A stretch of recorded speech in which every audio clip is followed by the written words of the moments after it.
Diddy Combs appeared in federal court today. It was the music mogul's first appearance before a new judge who will preside over his trial on sex trafficking charges. The previous judge recused himself because of a relationship with one of Combs' attorneys.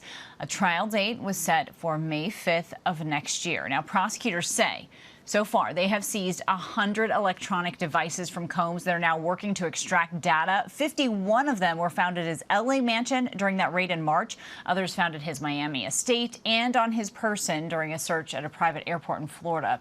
Now, Combs remains in federal custody after previous requests for him to be released on bail were denied. He also denies all of the charges against him. Joining us now is ABC News senior investigative correspondent Aaron Katersky, who was in that courtroom. So, Aaron, first of all, it sounds like authorities also subpoenaed records from Combs' company as well. What's the latest there?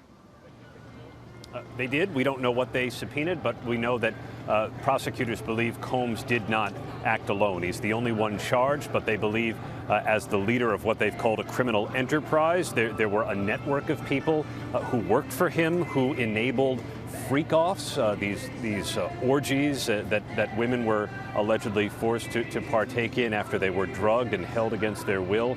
So prosecutors are amassing a lot of evidence. That's all going to be part of this trial now set for May 5th.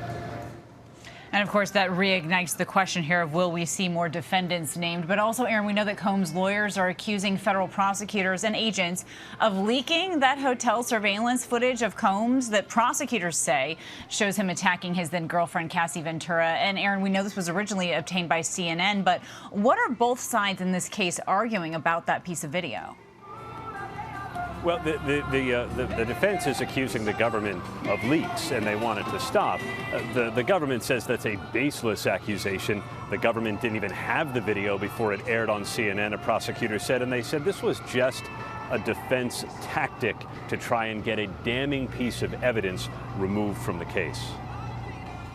And Aaron, since you were in the courtroom there today, what was his demeanor like today? And does his team at all have a chance of getting him out on bail before this trial starts in May?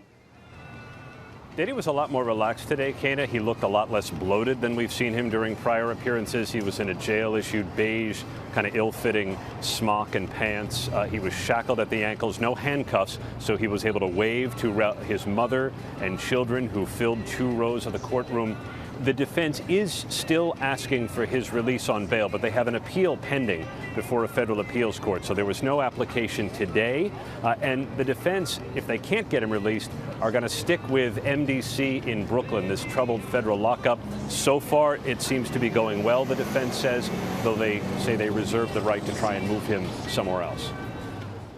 All right. We know there's a lot to come still. All right, Aaron Katersky, thank you so much for being here with us today. And also, for those of you watching, if you want an in-depth look at the recent arrest here on the music mogul, you can tune into a special edition of ABC's 2020 The Secret Life of Diddy is streaming on Hulu.